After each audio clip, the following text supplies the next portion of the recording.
চালু হয়, এটা মনে করবা সবার অনেক আগে থেকে চালু হয় আর কি। এটা হ্যাঁ, সর্বপ্রথম এই 1 টাকার মুদ্রা চালু হয়। এবং এখানে কিসের ছবি আছে বলতে পারবা?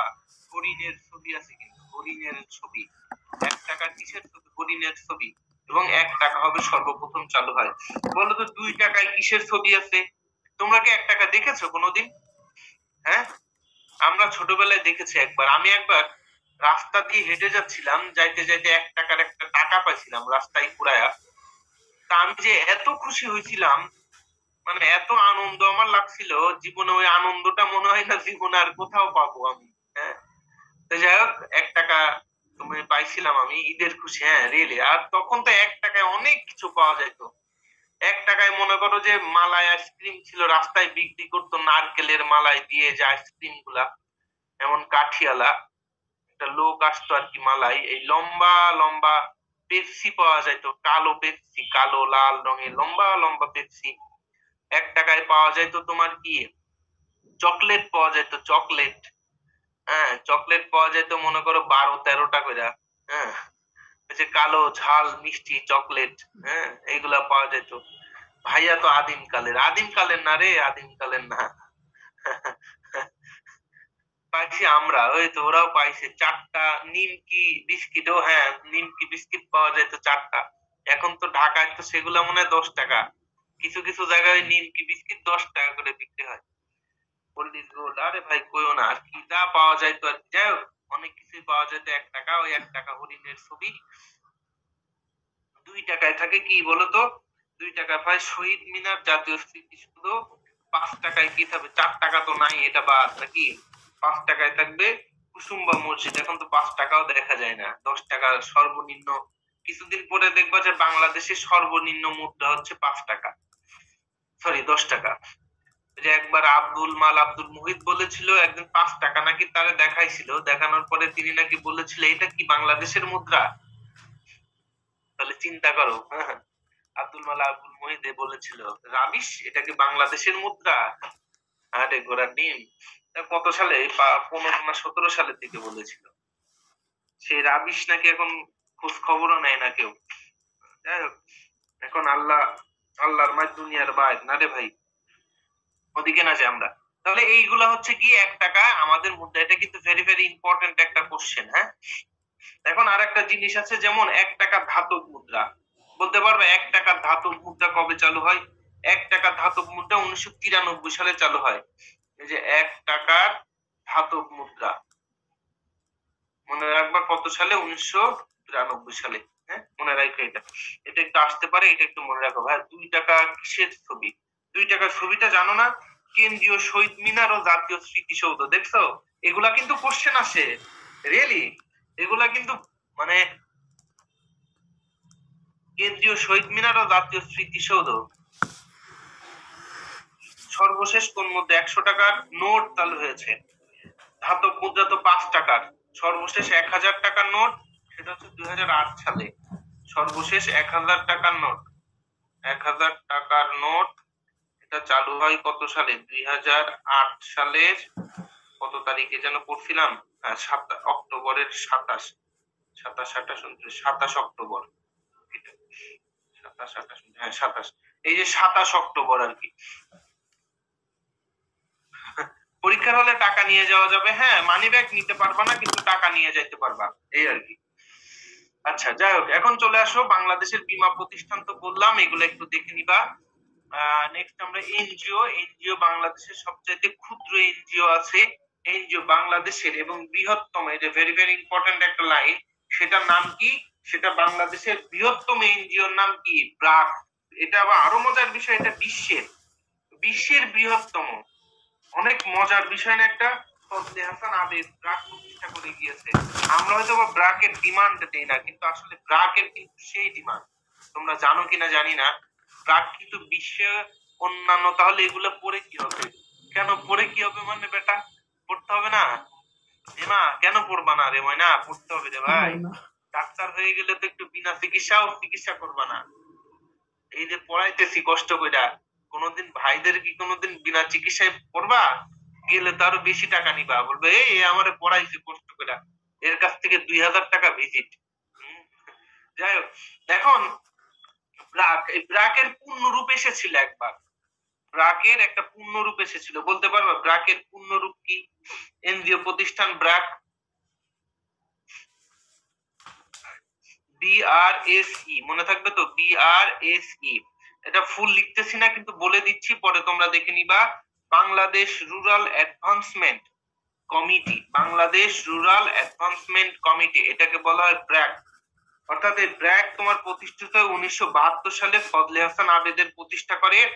বলতেছে বাংলাদেশ ছাড়াও বাংলাদেশের বাইরে, হ্যাঁ, এটা কত সালে প্রতিষ্ঠিত হয় মনে রাখতে হবে, 1972 সাল।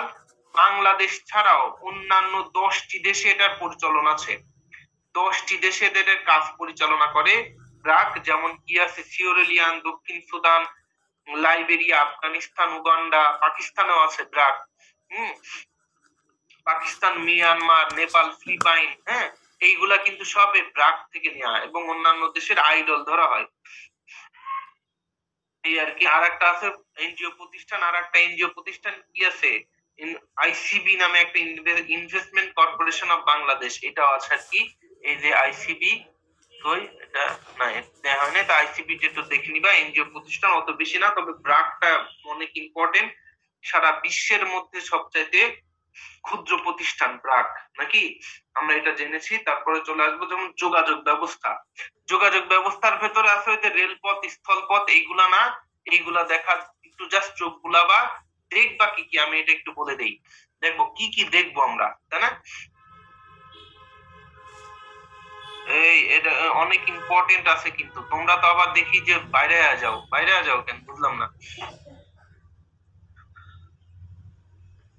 আসো, দেখো এখান থেকে কি কি প্রতিষ্ঠান আমাদের যোগাযোগ ব্যবস্থার ভেতরে, প্রথমেই যদি আমি যাই, তাহলে কি আছে বর্তমানে ইম্পর্টেন্ট, পদ্মা সেতু। এই না রে, পদ্মা সেতু না, পদ্মা সেতু কিন্তু বিরাট ইম্পর্টেন্ট, আমরা পদ্মা সেতু নিয়ে দেখবো। বলতো পদ্মা সেতু কোন কোন কোন কোন জেলাকে সংযুক্ত করেছে? বিরাট একটা কোশ্চেন, মানে এখন হট কোশ্চেন এটা। বলতো মুন্সিগঞ্জ কার কার সাথে কার, মুন্সিগঞ্জ আর কে? এটা তো সবাই জানে, মুন্সিগঞ্জ, হ্যাঁ, মুন্সিগঞ্জের সাথে কে? শরীয়তপুর, গুড। মুন্সিগঞ্জ আর শরীয়তপুর, পদ্মা সেতু হয়ে গেলে মুন্সিগঞ্জ থেকে শরীয়তপুর যাইতে লাগবে আধা ঘন্টা, তারপরে তো আবার আসতেছে, আরো অনেক কিছু আসবে, আলোচনা করব। এখন বলো তো কোন কোন, এটা তো জেলাকে করলা, অঞ্চলকে করতেছে, এক পাশে হচ্ছে মাওয়া আর ওই পাশে শরীয়তপুরের কি বলতো, জাজিরা। হ্যাঁ, মনে রাখতে হবে জাজিরা আর মাওয়া, এই দুইটা অঞ্চলকে তোমার একত্রিত করতেছে আর কি। হ্যাঁ, এইগুলা এই পদ্মা সেতু ছোটস্থ করে ফেলতে হবে, পদ্মা সেতু থেকে সাম্প্রতিক যদি কোশ্চেন আসে, পদ্মা সেতু থেকে আসতে হবে। বলতে দৈর্ঘ্য কত, দৈর্ঘ্য কত এর বলতো দেখি, 6.15 কিলোমিটার, অর্থাৎ কিমি, মনে রাখতে হবে দৈর্ঘ্য। আচ্ছা বলো তো দেখি প্রস্থ কত, আমি আর লিখবো না, দেখি প্রস্থ 18.10, গুড। বলতো পাইলের সংখ্যা কত, পাইল, 8টা, পাইলের সংখ্যা কত, 11টা পাইল। পাইলের সংখ্যা, নট পিলারের সংখ্যা, ফিডা মুধুরা, পিলারের কথা বলি না, পাইলের সংখ্যা, নিচে যেটা পাইল দেয়, পাইলের সংখ্যা 264টি, 264টি। পিলারের সংখ্যা বলো এখন থেকে, পাইল আর পিলার আলাদা।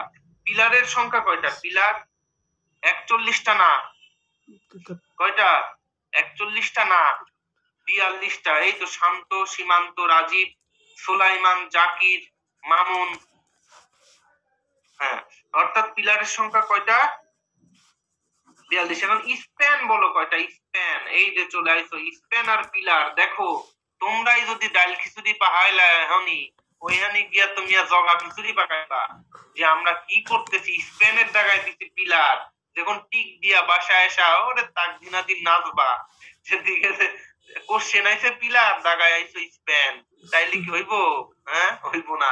স্প্যানের সংখ্যা কয়টা, বাড়ি এসে দেখবা যে আরে টার্মস তো পায়া গেছে, ঠেগাই কে ডাক্তার, ভিজিটও ঠিক করে লাইছো, প্রেসক্রিপশনও ঠিক করে লাইছো, 2000 টাকার নিচে কোনো প্রেসক্রিপশন নাই, কিন্তু আইসা দেখবা তো স্প্যানের জায়গায় পিলার, পিলারের জায়গায় স্প্যান, টাইলার খিচুড়ি হয়ে গেছে জগা খিচুড়ি। এমন কিছু করুন যাইতো না রে বেটা। আচ্ছা বলো তো প্রথম স্প্যান,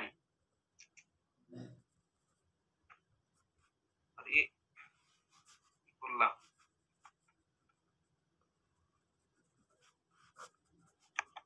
364টা পিলার 6.115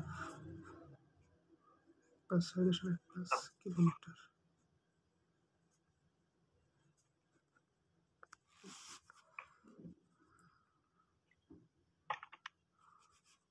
আচ্ছা তাহলে কি দেখো স্প্যান না, সরি আমি একটু, আচ্ছা স্প্যান চলে গেল তাই না। এখন যদি আমি বলি দেখো তো প্রথম পিলার স্প্যানটি কবে বসে, প্রথম স্প্যান বলতে পারবা? প্রথম স্প্যান কত কত সালে বসে? 2017। মনে রাখবে এগুলা কিন্তু সব পরীক্ষাতে আসা কোশ্চেন। হ্যাঁ, 2017 30 কি সেপ্টেম্বর, মনে রাখতে হবে কিন্তু 30 সেপ্টেম্বর। এইগুলা কিন্তু সব থেকে কোশ্চেন আসবে। বলতে পারবা কত কত পিলারের উপরে বসে? দেখি লাস্ট কেমন পড়া পদ্মা সেতু সম্পর্কে পড়ছো বলো তো, কত কত পিলারের উপরে বসে এটা? 37-এর সাথে কার 38। গুড, অনেকেই পেরেছো, থ্যাংক ইউ ভেরি মাচ। এই যে একদম ছোটস্থ করে ফেলতে হবে। সর্বশেষ স্প্যান, এটা ইম্পর্টেন্ট। প্রথম এটা, শেষ কোনটা? শেষ শেষ স্প্যান কত, কত থেকে কত বলো তো দেখি। শেষ স্প্যান বলো কত সাল? 2020 সালের 10ই ডিসেম্বর। মনে আছে, আমি সেদিন মিরপুরে ছিলাম। হ্যাঁ, সিএনজির মধ্যে বসেছিলাম, মানুষের কি আনন্দ, খুব ভালো লাগছিল ওই দিন। 12 এবং 13 নাম্বার মানুষের মধ্যে ঈদের মতো আনন্দ বইছে জানো। কারণ আসলে দুঃখটা আমরা বুঝি, আমার বাড়ি যশোর তো, মানে কি যে কষ্ট রে ভাই যাওয়া ওইদিকে, ফেরিতে জ্যাম, ঈদের সময় তো কথাই নাই। হ্যাঁ মানে অনেক কষ্ট রে ভাই। এই পদ্মা সেতুটা যে কি উপকার হয়েছে, যাই হোক, মানে মনে করো যে এমনও আছে যে 15-16 ঘন্টা বসে থাকা লাগছে বাসের মধ্যে, ফেরি পাওয়া যায় না। পদ্মা সেতুটা আমাদের জন্য খুব ইম্পর্টেন্ট একটা সেতু ছিল আর কি। ঠিক আছে, অর্থাৎ যশোর মামা বাড়ি। ও আচ্ছা, তাই নাকি রাকিব? আচ্ছা, অর্থাৎ আমাদের কি করতে হবে তাহলে? এইগুলা কিন্তু পদ্মা সেতু একেবারে ছোটস্থ করে ফেলতে হবে। তারপরে আর কি ছোটস্থ করতে হবে বলো তো দেখি। আর একটা ইম্পর্টেন্ট জিনিস আছে, বলো তো কি? বলতে পারবা কি? মেট্রো রেল নাকি? একটু মেট্রো রেল সম্পর্কে বলি, কাজের কাজ আলোচনা করি নাকি? মেট্রো রেল থেকে কোশ্চেন হবে, খুব ইম্পর্টেন্ট, ভেরি ভেরি ইম্পর্টেন্ট দিলাম। দেখো মেট্রো রেল থেকে কি কোশ্চেন হবে বলো তো। কাজ শুরু হয় কত সালে বলতে পারবা? কাজ কবে থেকে শুরু হয় বলো তো দেখি, বলো। 2016 সাল। গুড, অনেকেই পারে নাই, অনেকে বলতো 19। ফিদা মুধরা না বিহা। হুম। স্টেশন কয়টা থাকবে বলতে পারবা? স্টেশন, স্টেশন কয়টা বললো তো, কয়টা স্টেশন থাকবে? 16টি, মনে থাকে জানি। স্টেশন 16টি। এখন কতজন যাত্রী উঠতে পারবে? 2308 জন যাত্রী উঠতে পারবে, এমন একটু দেখে ফেলো।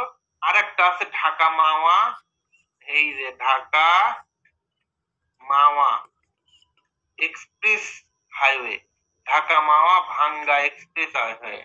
এটা খুব ইম্পর্টেন্ট, এটা অনেকেই জানে না আর কি। হ্যাঁ, এই জন্য এখান থেকে কোশ্চেন হতে পারে। এক্সপ্রেস, এক্সপ্রেস ওয়ে, মনে থাকবে তো, ঢাকা মাওয়া ভাঙ্গা এক্সপ্রেস। ভাঙ্গা জানো কোথায়? হ্যাঁ, ভাঙ্গা কোথায় বলতে পারবা কেউ? ভাঙ্গা কারোর বাড়ি আছে নাকি? ভাঙ্গা মানে ঘর বাড়ি, বাঙ্গালায় ওই ভাঙ্গা না রে, ফরিদপুর। গুড, অনেকেই ফরিদপুর। তার যারা মাওয়া ঘুরতে গেছে তারা তো জানোই নাকি। ওই যে ওই পাশে গিয়ে ভাঙ্গা থেকে শুরু হয় অ্যাক্সিডেন্টের কারখানা। ওইদিকে কিন্তু খুব, মানে এদিকে মানুষ রিল্যাক্সে যায়, ভাঙ্গা গিয়ে দেখা যায় যে রাস্তা চিকন, অনেকে ঠুসঠাস মাইরা দেয় আর কি। অর্থাৎ এই হচ্ছে 55 কিলোমিটার একটা রাস্তা হবে। এই 55 কিলোমিটার রাস্তা শুধুমাত্র এক্সপ্রেস হাইওয়ে থাকবে। মনে করে একদম এই ঢাকা থেকে শুরু করে একেবারে মাওয়া পর্যন্ত, এর আশেপাশে মানুষ কোথাও দাঁড়াবে না। এই উপর দিয়ে উপর দিয়ে উপর দিয়ে উপর দিয়ে চলে যাবে, কোথাও দাঁড়াবে না মানুষ, শুধু ঠুস করে চলে যাবে এই ভাঙ্গা পর্যন্ত। মানে মানে কোনো তাড়াতাড়ি নাই, শুধু গাড়ি চলতেই থাকবে। এখন দেখা যায় অ্যাক্সিডেন্টের কারখানা, যাই হোক, এমন আর কি। আরেকটা আছে কি, Karnaphuli tunnel. Karnaphuli, Karnaphuli tunnel, Karnaphuli tunnel কি করা হয়েছে? কেন কর্ণফুলী টানেল করা হয়েছে? বঙ্গবন্ধু কর্ণফুলী টানেল আর কি, যোগাযোগ ব্যবস্থা। তোমরা এইগুলা পড়বা, অন্যগুলা পড়ার দরকার নেই। অর্থাৎ এই বঙ্গবন্ধু টানেলের কাহিনী কি হবে বলতো? সংযোগ স্থান থাকবে আনোয়ারা থেকে পতেঙ্গা পর্যন্ত। আনোয়ারা থেকে কোন পর্যন্ত? পতেঙ্গা পর্যন্ত। আনোয়ারা থেকে পতেঙ্গা পর্যন্ত একটা কি থাকবে? টানেল থাকবে কর্ণফুলী, অর্থাৎ পানির নিচ দিয়ে। পানির নিচ দিয়ে একটা টানেল, এখান থেকে কি করবে?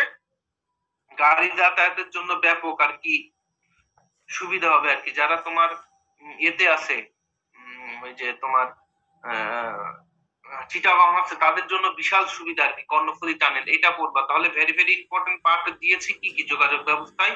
এই যে কর্ণফুলী টানেল দিয়েছি, ঢাকা মাওয়া এক্সপ্রেস হাইওয়ে, মেট্রো রেল দিয়েছি, পানির নিচ দিয়ে গাড়ি যাবে, হ্যাঁ প্রথম। আর হচ্ছে পদ্মা সেতু দিয়েছি আমি। তাহলে কয়টা জিনিস? 1 2 3 4, এটা একেবারে ঠুটস্থ করে ফেলতে হবে, কোনো কথা নাই।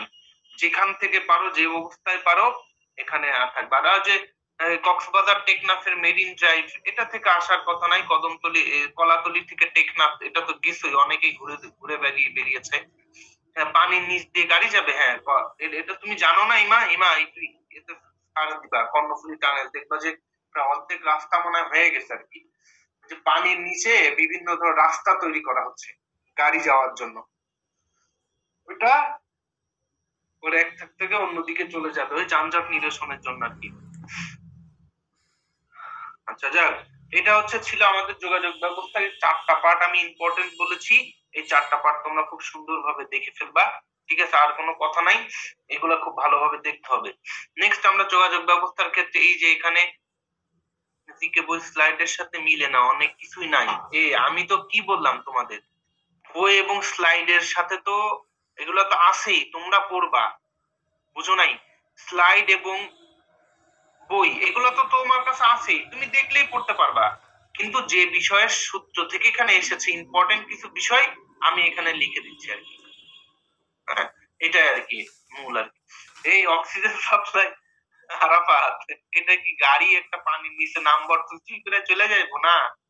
তো টানেল তৈরি করা হচ্ছে, চারিদিক থেকে আলো থাকবে, খুব পাকা রাস্তা উপর দিয়ে থাকবে, নিচে পাকা রাস্তা থাকবে, পানির নিচ দিয়ে হবে এটা, ভেতর দিয়ে গাড়ি যাবে। বুঝতে পারছি কিনা? উন্নয়ন উন্নয়ন উন্নয়ন, হ্যাঁ। অর্থাৎ দেখো এই যে যোগাযোগ ব্যবস্থা মায়ানমার বাংলাদেশে একমাত্র টেকনাফ, নারায়ণগঞ্জ নদী বন্দর, এগুলা একটু তোমরা দেখে ফেলবা। স্লাইড পড়তে ভাল লাগে না, বই থাকলে ভালো হতো। কেন? বই তো আছেই তোমাদের, নাই? আসলে এই যে একটা কোশ্চেন, দেখি এটা কি অবস্থা, তোমরা পারো কিনা। ফুল কোশ্চেন দিলাম, নির্মাণাধীন পদ্মা সেতু কোন দুটি জেলাকে যুক্ত করেছে? দেখি এটা 100% আনসার দিও প্লিজ। ফিডামো কিন্তু না। মানিকগঞ্জ শরীয়তপুর দিছে 3 জন, ঢাকা ফরিদপুর দিয়েছে 1 জন।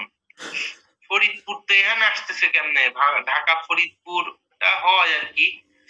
এখন তো আমি জেলা ভিত্তিক যখন দিয়ে দিয়েছি, তখন ঢাকাটা আসবে নাকি? হ্যাঁ, মুন্সিগঞ্জটা আসবে আর কি। আর ওইদিকে শরীয়তপুর যেখানে থেমেছে, ওইটা হচ্ছে শরীয়তপুর। অর্থাৎ আমি তো কিছুক্ষণ আগে বললামই, জনগণ তোমরা যারা ভুল অ্যান্সার দিচ্ছ, বাংলাদেশের কি করতেছো? অক্সিজেন নষ্ট করতেছো কিন্তু। এমন কিছু করো না, হ্যাঁ?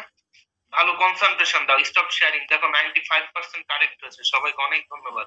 মুন্সিগঞ্জ শরীয়তপুরে, আমি তো এখানে বুলাই দিয়েছি, এই যে এখানে সুন্দরভাবে লিখছি মুন্সিগঞ্জ শরীয়তপুর, মুন্সিগঞ্জের মাওয়া, শরীয়তপুরের জাজিরা। আর কেমনে বুঝামু কও? হ্যাঁ, আচ্ছা দেখ, এখন আমরা চলে যাই বিজ্ঞান ও প্রযুক্তিতে। বিজ্ঞান ও প্রযুক্তির ক্ষেত্রে এটা একটা ইম্পর্টেন্ট বিষয় আছে, যেটা আমরা কি বলবো বলতো? ইম্পর্টেন্ট বিষয় হিসেবে কাকে নিব? ইম্পর্টেন্ট বিষয় হিসেবে নিব, এখানে চলে আসবে তোমার কি, এখানে হচ্ছে স্যাটেলাইট চ্যানেল চলে আসবে। তারপরে কি চলে আসবে বলতো? এখানে চলে আসবে কি, ওই যে হচ্ছে বিজ্ঞান ও প্রযুক্তির যত বিষয়গুলো আছে ওইগুলা এখানে চলে আসবে। যেমন তোমার ওই যে ছিল না, satellite channel, Bangabandhu satellite channel, এটা চলে আসবে, তাই না? আচ্ছা, বঙ্গবন্ধু স্যাটেলাইট 1 না, আমি যদি বলি বঙ্গবন্ধু স্যাটেলাইট, এটা একটু দেখবা। আমি কিন্তু এগুলা সব স্যাটেলাইট, এটা কিন্তু চলে আসবে স্যাটেলাইট 1। এটা কত বছরের জন্য করা হয়? 15 বছরের জন্য করা হচ্ছে। এটা তৈরি করছে কারা? দেখো একটা ভালো জিনিস বলি, এটা তৈরি করছে রাশিয়া। দেখো কেমন একটা বিষয়, তৈরি করছে রাশিয়া, উড়াইছে ফ্রান্স, আর কোথা থেকে উড়াইছে? আমেরিকা থেকে। মানে এক বাংলাদেশ তিনটা শত্রুকে, দ্বিতীয় বিশ্বযুদ্ধে তিন শত্রুকে একত্রিত করেছে। বিশাল না বিষয়টা? বানাইছে বানাইছে রাশিয়া, মানে এলিমেন্টস অফ রাশিয়া, বানাইছে ফ্রান্স, আর উড়াইছে আমেরিকা থেকে। এ হচ্ছে একটা কূটনীতি মনে করো। এটা কি যোগাযোগ এবং সম্প্রচার কেন্দ্র। এর মোট ট্রান্সপন্ডার কয়টা? হ্যাঁ, মোট ট্রান্সপন্ডার, এগুলা থেকে কোশ্চেন আসে। ট্রান্সপন্ডার হচ্ছে 40টি। কয়টি? 40টি। 40টির ভেতরে দুইটা ভাগ আছে। দুইটা ভাগ কি কি বলতে পারবা? 14টি হচ্ছে সি ব্যান্ড, 14টি সি ব্যান্ড, এইগুলা হচ্ছে পরে। সি ব্যান্ড কি? আর এই 26টি হচ্ছে কে ইউ, কে আর ইউ ব্যান্ড। এইগুলা তোমরা একটু পরে দেখে নিবা। ইউ ব্যান্ড এগুলা ইম্পর্টেন্ট না, এই জন্য আমি আলোচনা করতেছি না। পরবর্তীতে গ্রাউন্ড স্টেশন কয়টা? এটা অনেক ভেরি ভেরি ইম্পর্টেন্ট। এটা আমাদের কতবার যে আইছে এই কোশ্চেনটা বিভিন্ন জব পরীক্ষায়। গ্রাউন্ড স্টেশন, যে গ্রাউন্ড স্টেশন, গ্রাউন্ড স্টেশন কয়টা বলতে পারবা কেউ? গ্রাউন্ড স্টেশন কয়টা বলতো তো? এই 4টা, 3টা, তোরা তো সবটাতে গুলি করা উচিত রে। গ্রাউন্ড স্টেশন 2টা। গ্রাউন্ড স্টেশন কয়টা? গ্রাউন্ড স্টেশন হচ্ছে 2টা। এক নাম্বার কোনটা? এক এক নাম্বার হচ্ছে, এক নাম্বার হচ্ছে কোথায় বলো? বলো কোথায়? গাজীপুরের জয়দেবপুর, গর্ধপের দল, গাজীপুরের জয়দেবপুর। আর 2 নাম্বার কি? 2 নাম্বারটা হচ্ছে রাঙ্গামাটির বেতবুনিয়া, তাই না? এই তো সবার পারছে, good, thank you very much সবাই। এই যে রাঙ্গামাটির বেতবুনিয়া, বেতবুনিয়া। তাহলে মনে থাকবে তো, গ্রাউন্ড স্টেশন 2টা, এক হচ্ছে গাজীপুরের জয়দেবপুর, 2 নাম্বার রাঙ্গামাটির বেতবুনিয়া। সবাই কি বুঝেছো না? এমন গুলো আরো কোশ্চেন আছে, যেমন মেয়াদ কাল কত বছর? এটা 15 বছর মেয়াদ। হ্যাঁ, মেয়াদ পরে আবার দিতে হবে। এটা সুবিধা কি? ওই যে টিভির শব্দ কিনে গাজীপুরের জয়দেবপুর কালিলাবাদ, এটা জয়দেবপুরের স্থানে আর কি, যে কালিলাবাদ স্থান উপগ্রহ কেন্দ্র আর কি এখানে। হ্যাঁ, কোন অপারেটর আইতেন উৎক্ষেপণের রকেটের নাম কি বলো তো দেখি? রকেট, এই রকেটটার নাম কি? Sorry, এটা চ্যাট বক্সে টপ করি, এখানে লিখি। রকেটটার নাম কি বলতে পারবা? উৎক্ষেপণ যন্ত্রটার বা রকেটের নাম কি? রকেট, এটা বিরাট একটা কোশ্চেন, এত আইসে কোশ্চেনটা। হচ্ছে ফ্যালকন 9, মনে রাখতে হবে কি? ফ্যালকন 9। একদম ফাটাই ফেলতে হবে কিন্তু এগুলা পড়া, মানে ভেরি ভেরি ইম্পর্টেন্ট কোশ্চেন। হ্যাঁ, এগুলা কিন্তু অনেক আসবে। গুড, এই তো অনেক আনসার দিয়েছে ফ্যালকন 9 এইগুলা।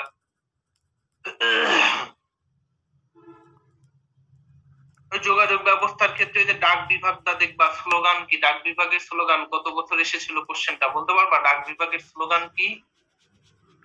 সেবায় আদর্শ আর কি। বাংলাদেশের প্রথম উপগ্রহ নাম বঙ্গবন্ধু 1। এই যে এইগুলা, ফ্রান্স 15 বছর 57তম, ওগুলা দিলামই আমি। আন্তর্জাতিক ক্ষেত্রে বার্ড, যে বার্ড কোথায়? বার্ড হচ্ছে কুমিল্লাতে নাকি?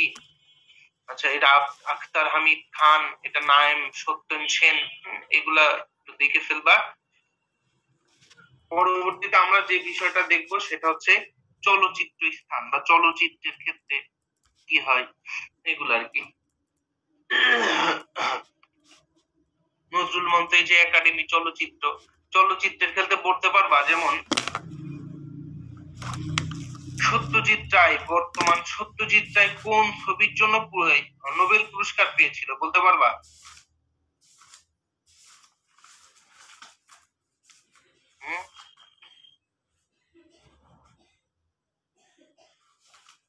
বার্ড কি? বার্ড চিনো না? বার্ড হচ্ছে কুমিল্লায় অবস্থিত, কুমিল্লায়। কুমিল্লার বার্ড, এটা গেছো নাকি? কুমিল্লায় যাদের বাড়ি তারা অ্যান্সার দাও তো দেখি, বার্ড কি? এটা পারো কিনা? হ্যাঁ,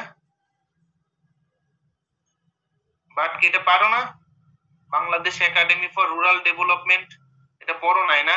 বাংলাদেশের পল্লী উন্নয়ন একাডেমি বা কুমিল্লায় প্রতিষ্ঠিত হয়, এটা দেখোনি না? এটা দেখবা, আমি গেছিলাম বার্ডে। পল্লী উন্নয়ন একাডেমি বাট, এটা হচ্ছে ফজলে হামিদ, সরি আক্তার হামিদ খান। এটা অনেক বড় এরিয়া আর কি, পল্লীর উন্নয়ন করার জন্য তিনি এটা প্রতিষ্ঠা করেন, এবং এটা অনেক আছে, এবং এটা দ্বারা কুমিল্লার মনে করো যে উন্নয়নের একটা রাস্তা ধরা যায়।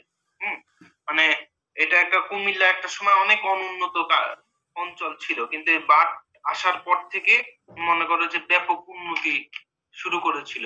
হ্যাঁ, এই যে অস্কার পেয়েছিল পথের পাঁচালী, বলো তো পথের পাঁচালী বইয়ের লেখকটাকে, বলতে পারবা? পথের পাঁচালীর লেখককে, বলো তো পথের পাঁচালীর লেখককে? বিভূতিভূষণ বন্দ্যোপাধ্যায়। একজন বলতেছে শরৎচন্দ্র। হ্যাঁ, গেছে, বুঝতে পারছি। আসো নেক্সট চলে যাই আমরা, কোন কোশ্চেন চলে আসি 4-এ।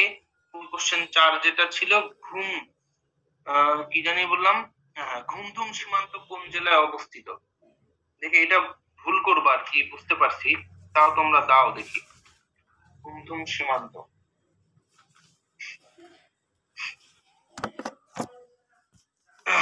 এটা হচ্ছে, আমি একটু হিন্টস দিয়ে দেই, এটা কক্সবাজারের আশেপাশে, কিন্তু কক্সবাজার না।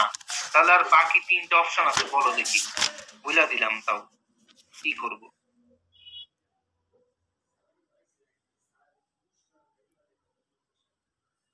কক্সবাজার না।